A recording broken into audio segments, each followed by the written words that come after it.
We're Kyle and Gemma, aka Paperbacks and Passports, and there's 3 things you should know about us. We love travelling, eating, and reading.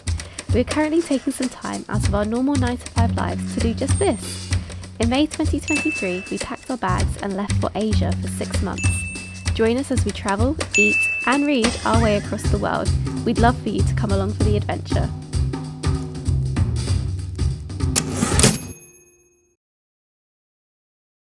Hello everyone, and welcome to our Eat, Pray, Love video. Now this video is going to be a little bit different to our other bookish videos in that we're not actually going to be going to all the different sites that are in Eat, Pray, Love, mainly because we aren't going to be going to Italy, India and then Bali on the trip. We are doing India and we have done Bali, but we're not doing all 3.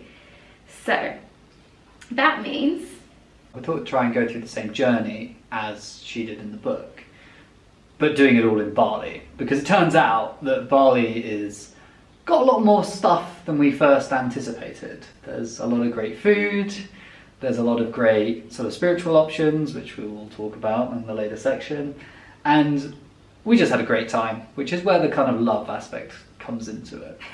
Yes, so we're going to separate this video into 3 sections: the eating section, the praying section, and the loving section. But the loving section is going to be more about loving life in Bali.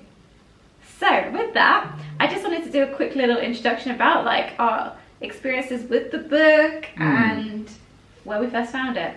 I actually finished the book in Bali.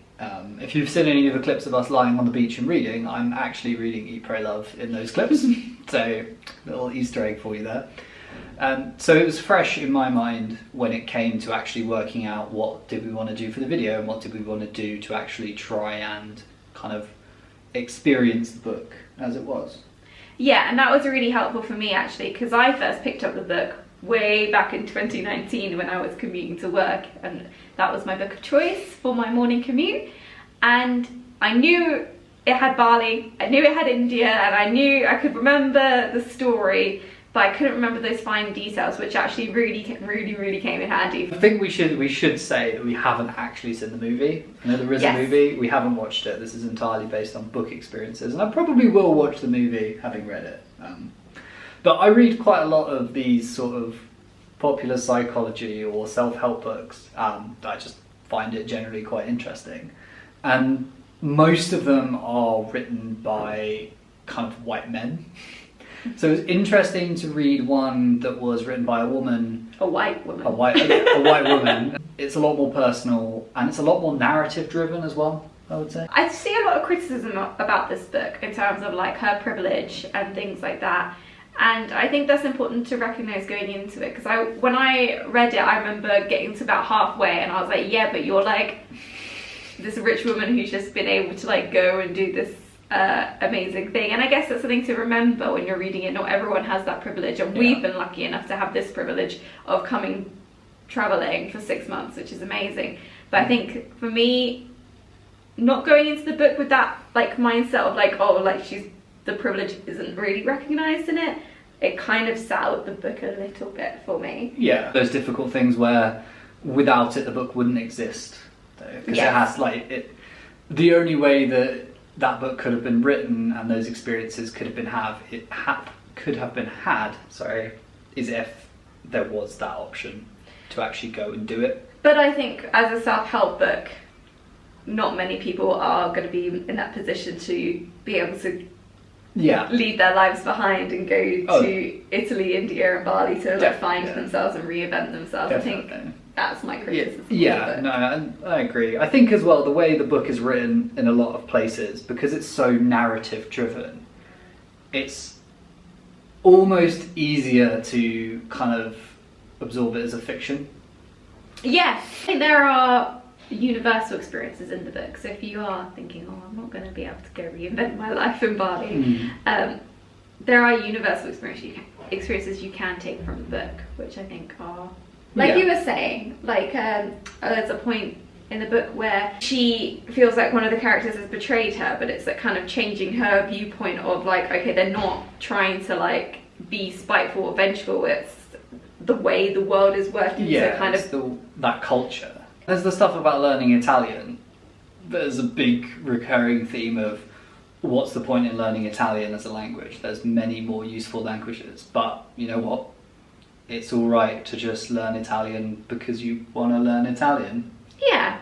And that's also a pretty good lesson, I think, because sometimes it feels like if you want to learn a skill, it needs to be a skill that has like a job application or a real world application. You can't just, learn to play piano in your 30s because you just want to know how to play piano, Yeah. And that's fine. I think I gave it on Goodreads. I don't even rate it on Goodreads. I think I gave it a 3 or a 4 star. Would you give it? I would probably give it a 4 star. A 4 star. A 4 star. I enjoyed it. I liked it for what it was. Maybe I was also in the right place physically to be reading it, which probably adds to it. If you're reading it on a beach in Bali, it's probably a little bit better. With that, let's get to the video.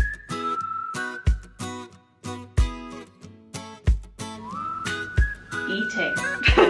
This is something that me and Kyle absolutely love to do. And Bali turned out to be a really, really good place to eat.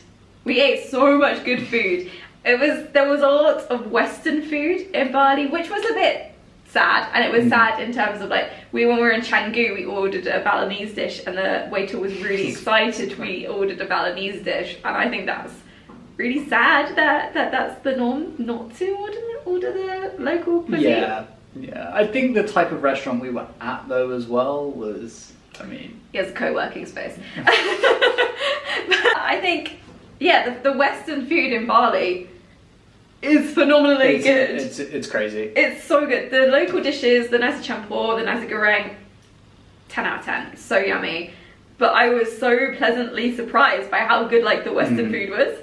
If not a bit sad by it. Yeah, we've eaten in restaurants in central London that have done worse burgers than the ones we had in Bali. Oh, the twist burger. The twist burger. If you ever go to Ubud, get the twist burger. Here's a little picture of it now. Yeah. Yes, this is the chili chicken burger at Twist. Yeah, just go have it. Don't worry about the fact you're eating Western food in Bali. Just go have it. I think that's the thing to take, actually. That's a good point. In Bali, especially in Canggu and Uluwatu, you're going to be eating Western food. Yeah. So I think that was something that we struggled with going, because we were like, we want to eat the local food. I don't really want to be eating Western food when we've only been in Asia for a week. But you're going to be eating Western food, probably. Yeah, you can't really escape it. A lot in sort of Canggu and in Uluwatu, which are much smaller places and definitely places quite geared towards Western tourists.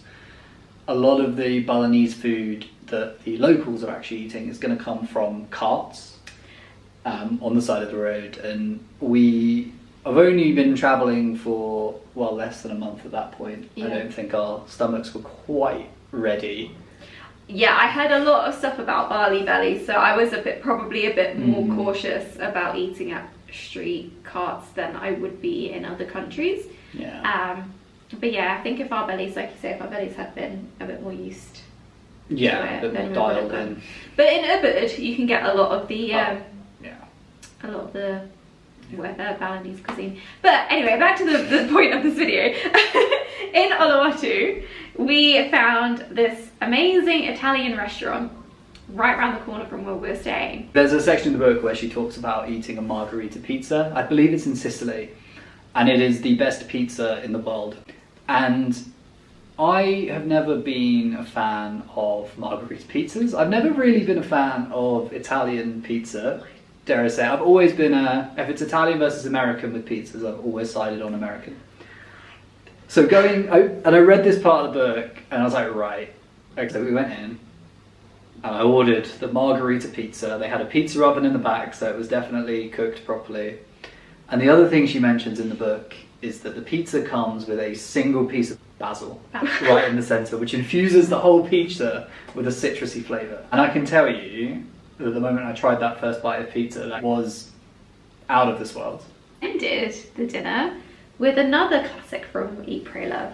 And that's a tiramisu, which is again something I'd never had. And that was really great too. And actually, on that note, it was so good that we went back the next day. Yeah, and had another pizza. And yeah, just if you want to see a little montage of what we ate in Bali, I'm just going to do a little... It was yummy. So in the book, the pray section actually starts halfway through the eating section with the introduction of the idea of a guru and sort of self-practicing of meditation, self-practicing of yoga, and actually trying to sort of improve your life through those means. And we've both been on a little bit of a mental health kind of journey. Probably started before we went travelling, actually probably started during the COVID pandemic. Definitely during COVID. Not to mention that again. The panini. The panini. So in order to try and keep that going throughout our travelling, because we didn't want to drop that completely, we opted in Bali to stay in some kind of eco yoga focused guest house. Yeah, so Serenity Eco Guest House in Canggu was focused on yoga, and it was all in its name, made from eco materials. So everything was made from bamboo. Our room was all made from eco-friendly materials. There was a permaculture garden there. Yeah. All of the food that they served, or the majority of the food that they served, was sourced within a 10-kilometre radius around the guest house. It was all vegan as well. A lot of gluten-free options too. And they had a lot of yoga classes and meditation classes. Yeah. Staying here, I felt very imposter syndrome. Just because everyone was looked like a god. That's one way of putting it. Yeah. Everyone is 6 foot, tanned, walking around shirtless, like either in shorts or harems, depending on whether they're going to a yoga class or not. Yeah, and I think we both had a bit of a what are we doing here? Yeah, it's easy to feel like a potato when you're surrounded by these people. But we ended up doing a introduction to meditation class.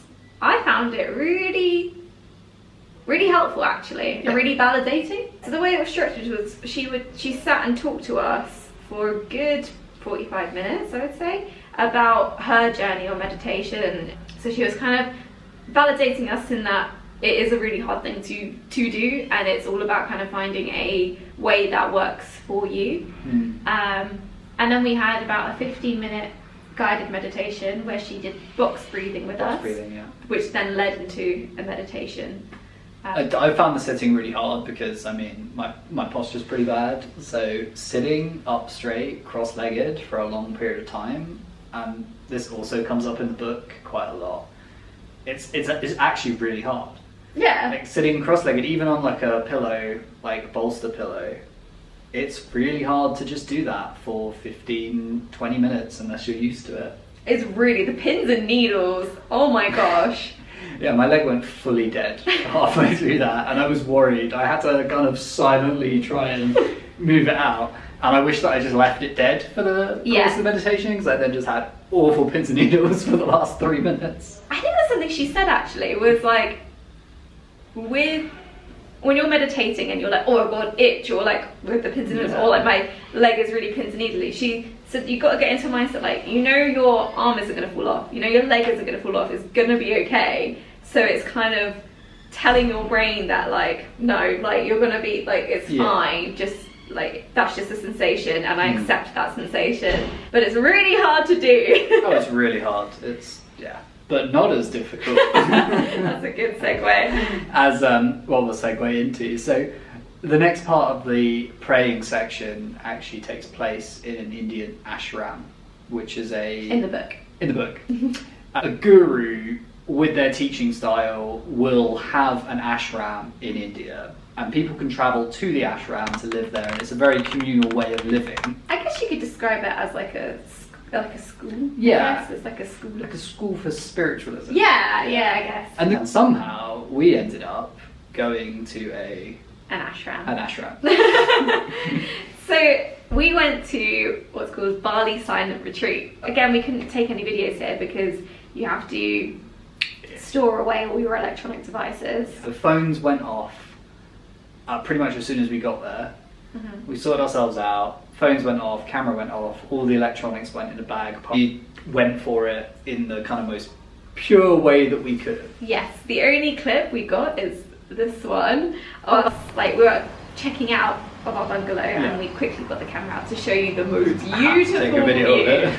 So we stayed in like this little bungalow, which is the only option for 2 people. So it has like a little sitting room downstairs and a toilet, and then just the bedroom upstairs. It's quite exposed to the wilderness. There's no windows or anything. Yeah. And it has the most beautiful view of like rice paddies for miles. And then I don't know what mountain it was, but the biggest mountain that like it was like hidden at the top. It was hidden behind clouds, and you could only really see it in the morning. Oh my gosh, it was such a stunning thing to like come out to in the morning. It was insane to wake up to. Like the first thing you saw upon opening these like the little wooden doors was the mountain, and it was incredible. It was the food was amazing as well. I mean, just to link back to the previous section where we were talking about food. Oh my god, I've never had vegetarian and vegan food. So it was mostly vegan. Yeah. The exception was eggs, which came from ducks on the property. And everything that wasn't vegan, was listed. But there was a massive loaf of sourdough bread there for every meal, and I ate so much bread. I think the food was your favourite part, wasn't it? Yeah, the food was good. If I could go back and as a restaurant, if I could just go there and just have a meal, I would.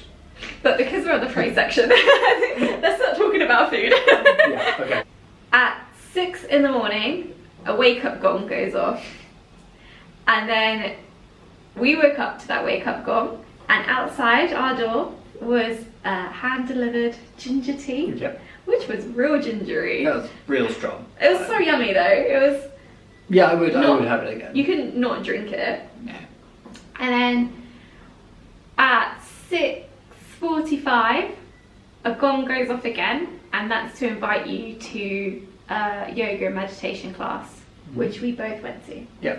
The yoga meditation class in the morning was mostly a stretching class, but the stretches themselves are yoga, sort of fundamentally part of yoga. Yes, to get your body ready for the meditation, basically. Yeah, so it was a good 45 minutes of stretching, and it was super in depth, and it was every part of your body, and there was some strength orientated stuff in there as well, and it was a whole thing, and it was pretty difficult at some parts, but it was also very slow, and it was very methodical, and I found it very difficult because of how slow it was. Oh, I loved it. So there was that, and then it was meditation. Yeah. And it was a good, I think it was a 45 minute, wasn't it? Yeah, 45 minutes stretching, 45 minutes 45 meditation. minutes. That was a really cool. Because I felt like the yoga classes at Serenity, I know we didn't go to a lot of them, but they're all inversion yoga, strength yoga, build go get your 6-pack abs yoga, whereas this felt like deepening your connection, more mindfulness, and the stretching was all about gearing your body up for meditation and waking your body up, and I just felt more connected to that kind of yoga, because I think the strength ones kind of scare me a bit. Yeah, it was more yoga it was yoga as it was described in the book. It wasn't yoga for exercise. Yeah. It was yoga for preparation for meditation. Yeah. And then after the yoga class, you get the breakfast gong goes off, and you eat the incredible food. And then we went to the hot springs, where you could break your silence. Yeah. Because it's outside of the silent retreat. Yeah. And then because Kyle wasn't really into the first yoga session, they had a second yoga session at 3 o'clock. And I was like, do I go by myself? And then I was like, no, I'm going to regret not going by myself. So I went.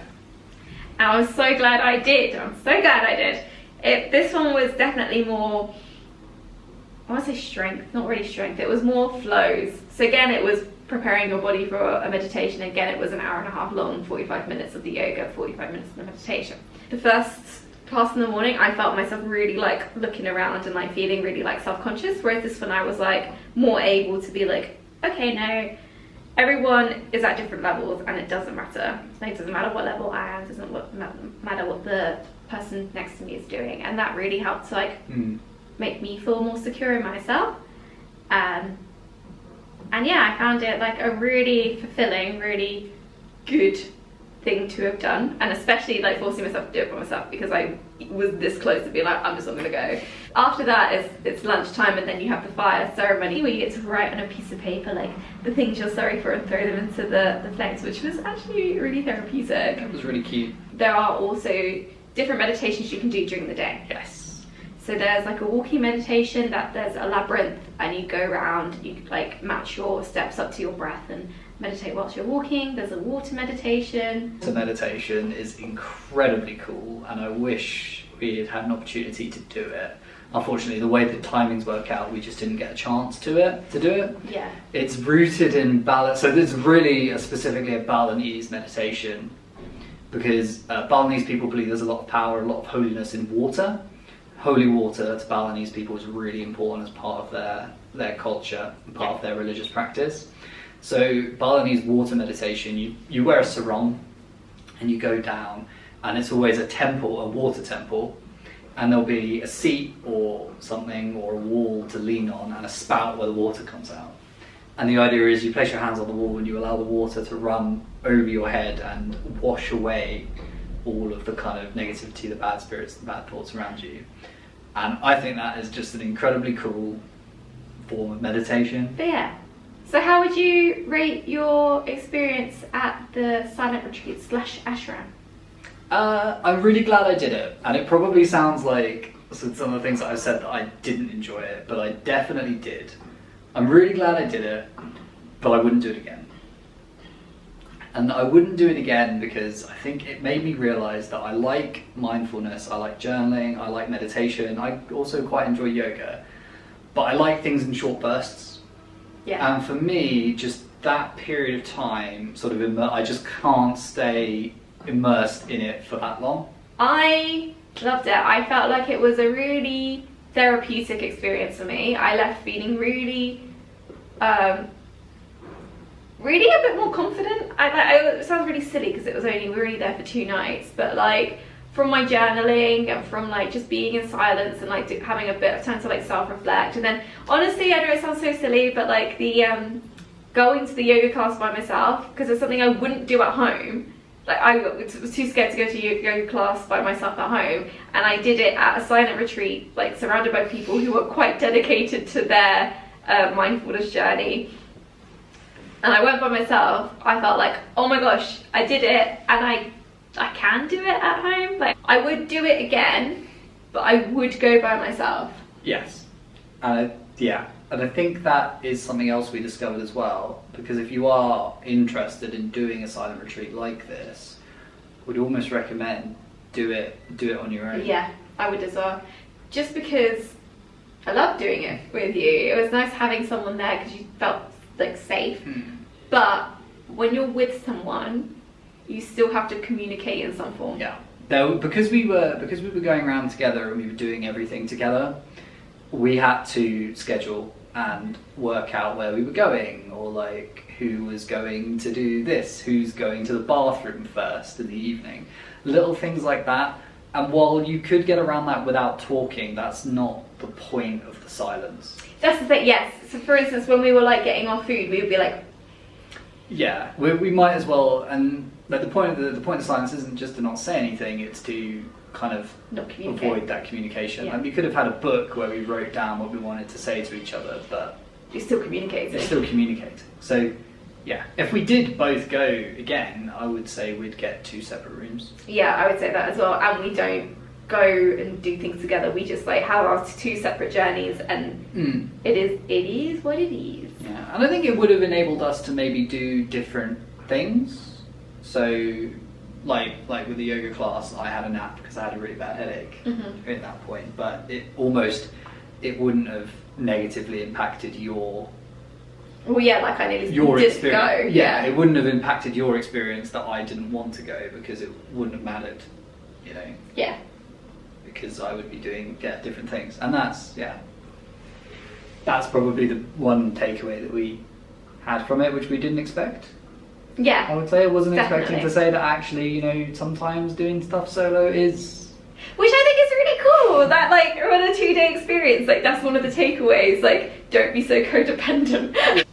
Okay, I feel like we talked a lot about the praying section. Do you have any further comments? No, I was always talking about prayer section. And also, if anyone, we'll link the silent retreat we did in the description box. If anyone has any questions about our mental health journey, or the silent retreat itself, or staying at Serenity, just drop us a DM. Be happy to reply to you. Absolutely, feel free to reach out. Yeah.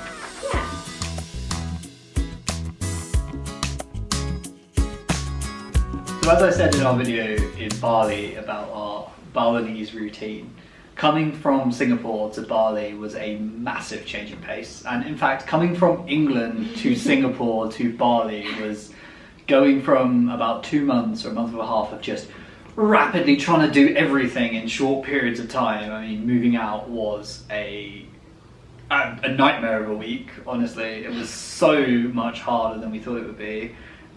Having a chill weekend and then into flight, into travel, staying in the capsule hotel, running around Singapore, trying to do everything that we wanted to do in a short period of time.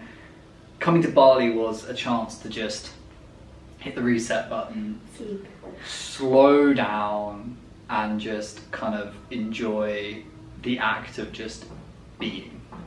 Loving life. Loving life, just being in the moment. And if anyone knows me, I'm not the sort of person who likes to do nothing. I always need to be doing something. So the idea of going to a beach, where in fact Padang Beach, which was featured in the Eat, Pray, Love film, was a bit foreign to me. But you enjoyed it, right? But I did, and it turns out lying on the beach for half a day is actually pretty great. With that, we recorded a little vlog of our time at Padang Beach. Like Kyle says, this is featured in the film of Eat, Pray, Love. Like I said, we tried to do more of the bookish kind of stuff, but we thought that because this bit is in the film, let's include it. So enjoy. Let's roll the clips.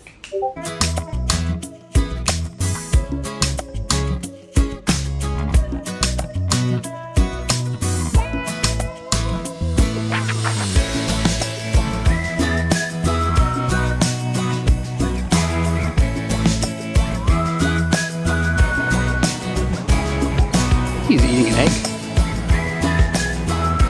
So we've made it down to Padang Beach, and now we're going to sit, relax, catch up on some reading, and hopefully catch a tan.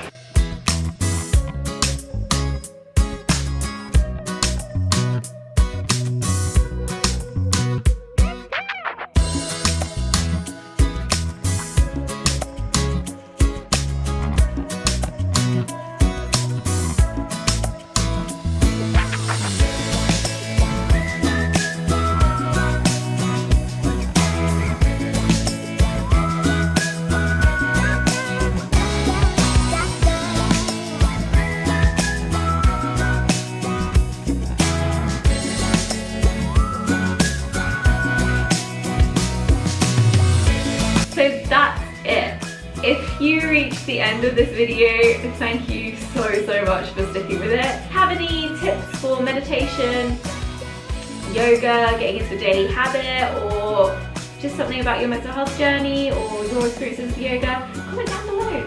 Please, we love reading comments. We do, and we try and respond to every single one. So yeah, thank you so much for watching. Please consider liking, subscribing, commenting, hitting the bell, hitting that bell, and telling all your friends and family about how great our videos are and getting them to like, subscribe and hit the bell. Yeah. And if you have any book recommendations, let us know as well. Okay, well, thank you, and we'll see you next time. See you next time. Bye.